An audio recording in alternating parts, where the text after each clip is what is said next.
अमरावतीतनं बातमी अमरावतीचे सुद्धा जेडपी निवडणुकीचे आरक्षण सोडत आता जाहीर झाले आणि अमरावती जेडपी मध्ये 59 पैकी 30 ठिकाणी महिलांना संधी मिळालेली आहे। या क्षणाची एक मोठी बातमी आपण बघतोय।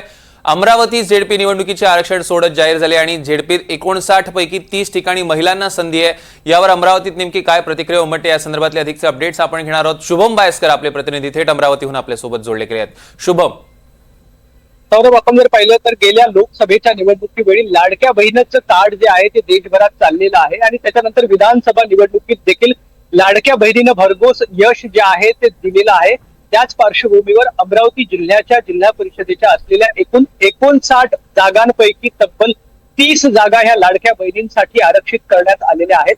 अमरावती जिल्हा हा ताईचा जिल्हा म्हणून ओळखला जातो। देशाच्या पहिल्या महिला राष्ट्रपती ह्या प्रतिभाताई पाटील ज्या आहेत त्या मूळ अमरावतीच्या आहेत आणि त्याच्यानंतर पुन्हा एकदा अमरावती जिल्हा परिषद अर्थात मिनी मंत्रालयाच्या सत्तेची चाबी जी आहे ती लाडक्या बहिणींच्या हाती असणार आहे।